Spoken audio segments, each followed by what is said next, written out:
역대상 24장 1절에서 마지막 31절까지 말씀 한 절씩 교독합니다.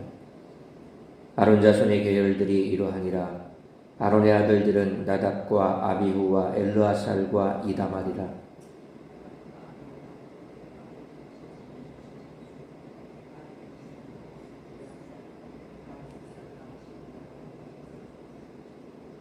다윗이 엘르아살의 자손 사독과 이다말의 자손 아히멜렉과 더불어 그들을 나누어 각각 그 섬기는 직무를 맡겼는데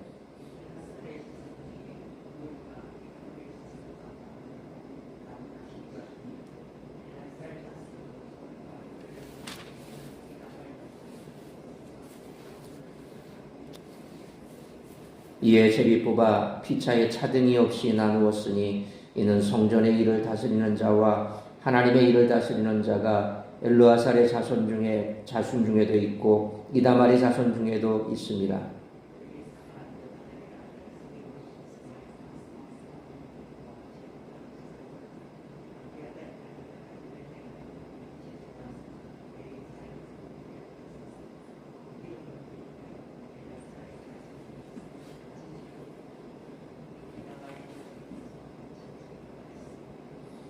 첫째로 제비 뽑힌 자는 여호야립이요 둘째는 여다야요 다섯째는 말기야요 여섯째는 미야민이요 아홉째는 예수와요 열째는 스가냐요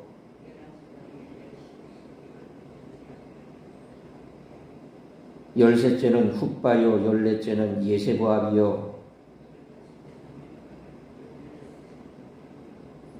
열일곱째는 헤실이요 열여덟째는 핫비세스요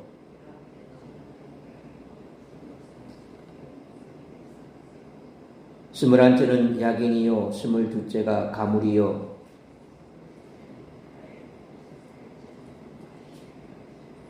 이와 같은 직무에 따라 여호와의 성전에 들어가서 그의 아버지 아론을 도왔으니 이는 이스라엘의 하나님 여호와께서 명하신 규례더라.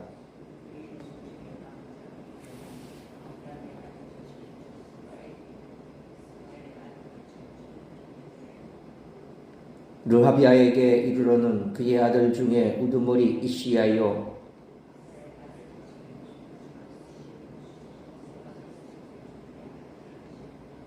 헤브론의 아들들은 장자 여리야와 둘째 아마리아와 셋째 야하시엘과 넷째 여가무함이요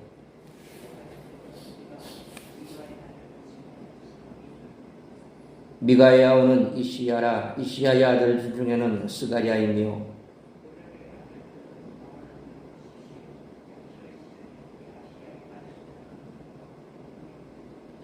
무라리의 자손 야시아에게서 난 자는 분노와 소함과 삭불과 이불이요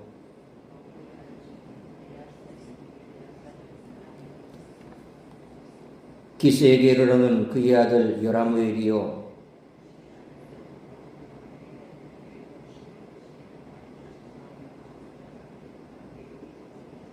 31절 같이 읽습니다.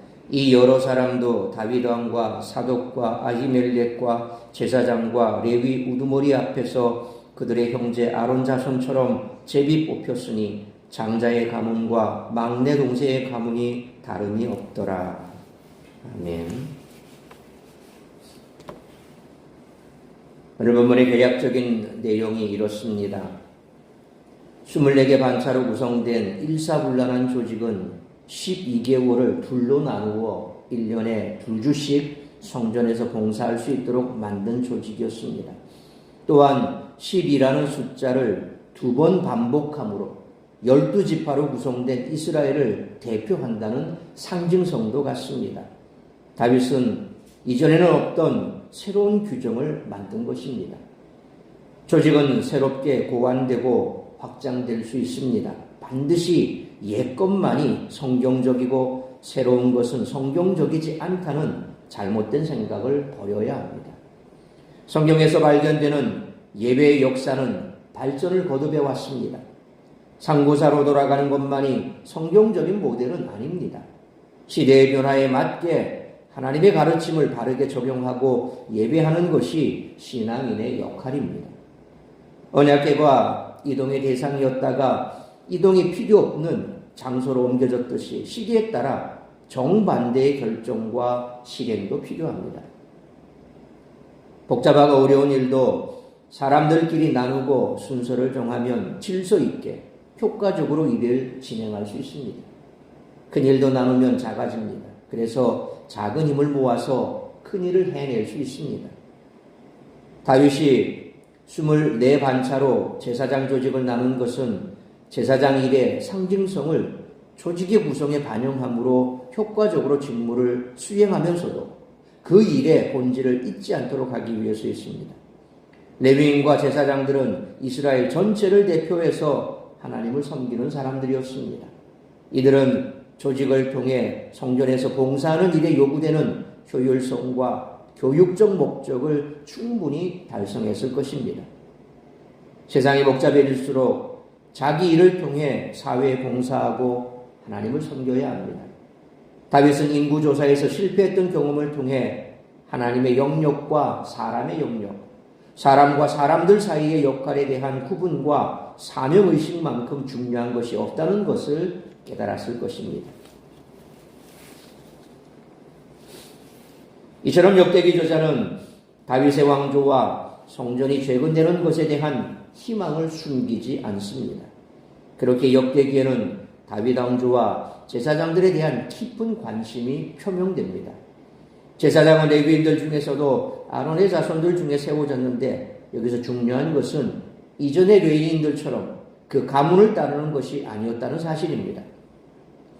제사장은 가문의 수적 우열이 아니라 하나님의 뜻을 따라 공평하게 그 사역을 감당해야 했습니다.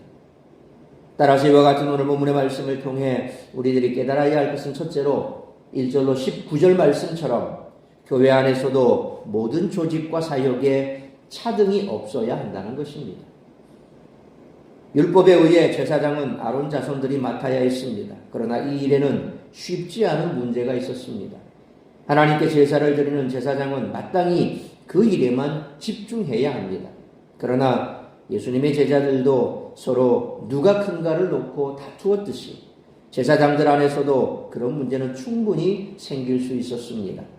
그러므로 제사장들 내에서 갈등이 없도록 하는 것이 중요했습니다.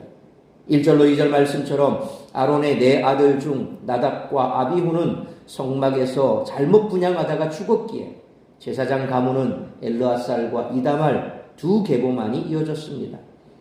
다윗은 3절 말씀처럼 두 가문이 서로 갈등하지 않도록 엘르아살 계열에 있었던 사독과 이다말 계열에 있었던 아히멜렉에게 공평하게 직분을 맡깁니다. 그러나 이 조치만으로는 부족했습니다.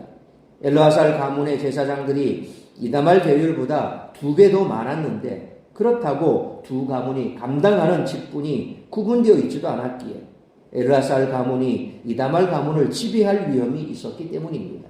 그래서 4절로 5절 말씀처럼 엘르아살 자손과 이다말 자손이 1대1로 제사장 사역을 감당하도록 최종 결정이 납니다. 6절 말씀처럼 정치적 지도자들인 왕과 방백 그리고 종교적 지도자들인 제사장과 레위 사람들 앞에서 서기관 스마야가 제비뽑기의 결과를 기록했습니다. 역대기 저자는 7절로 18절 말씀처럼 두 집안에서 12명씩 모두 24명의 이름을 적시함으로써 모든 일이 투명하게 이루어졌음을 말하며 19절 말씀처럼 이 모든 것이 하나님의 규례에 철저히 순종한 결과라고 기록합니다. 하나님의 일은 사람의 많고 적음과 같은 세속적 논리로 결정되어서는 안 됩니다. 세속적 가치관에 의해 강한 세력이나 많은 재물, 높은 지위 등으로 하나님께 드리는 예배나 교회의 구성이 영향을 받아서는 안 된다는 것입니다. 그러므로 교회 모든 조직과 사역에 있어서 차등이 없도록 힘쓰는 우리 모두가 되시기를 축원합니다.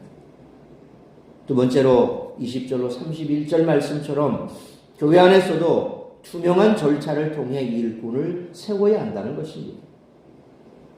제사장이 아닌 레위인들 중에서도 성전을 섬길 자들이 선발되었습니다. 역대기 저자는 20절로 30절 말씀처럼 이들의 명단을 제시한 후에 이들 역시 제사장들과 같이 왕과 방백 그리고 제사장들과 레위인 앞에서 제비를 뽑아 세워줬다는 사실을 기록합니다. 여기서 무엇보다 중요한 원칙은 31절 말씀처럼 바로 장자의 가문이라고 해서 막내의 가문보다 더 많은 일을 맡거나 더 인정받는 자리에 서지 않았다는 사실입니다. 이처럼 하나님의 일을 맡길 때에는 모두가 보는 앞에서 투명한 절차를 통해 일꾼을 세우고 사역을 공평하게 분배해야 합니다. 옛날 이스라엘에서 성전을 섬기는 제사장과 레위인들이 투명하고 공정한 절차를 통해 세워진 것처럼 현대 교회에서도 이루어야 한다는 것입니다. 그래서 우리가 교회 안에 일꾼들을 세울 때, 직분자를 뽑을 때 항상 공동의회를 통해서 선출이 되고 또 공동의회에서 선출한 그 사람들을 또 공동의회를 통해서 투표를 하고 그래서 그 투표를 통해서 일꾼을 세우는 절차를 교회에서 하고 있습니다. 우리 총회에서도 마찬가지입니다. 총회장을 선출할 때 성경적인 방법, 누가 더 지지 세력이 많은가 이게 아닙니다. 우리 총회에서는 제비뽑기 합니다. 성경적인 방법 그대로. 하나님의 뜻이 있으면 분명 하나님께서 세울 자를 세우실 것이다. 그래서 구약시대 제사장이 우림과 둠림으로 하나님의 뜻을 그들이 알고자 했던 것처럼 우리 총회에서도 총회장을 뽑을 때 제비뽑기로 해서 총회장을 뽑게 됩니다. 교회 안에서도 일꾼을 뽑을 때 항상 공동의회 모든 세례교인들이 모여서 일꾼들을 뽑고 투표하고 해서 세우는 것처럼 오늘날에도 교회가 이처럼 투명한 절차를 통해서 일꾼을 세우고 있다는 거죠. 그러므로 우리가 섬기는 교회에서도 이와 같이 투명한 절차를 통해 일꾼을 세우고 또 사역을 공평하게 분배할 수 있는 교회로 세워져 가기를 위해서는 우리 모두가 되시기를 축원합니다.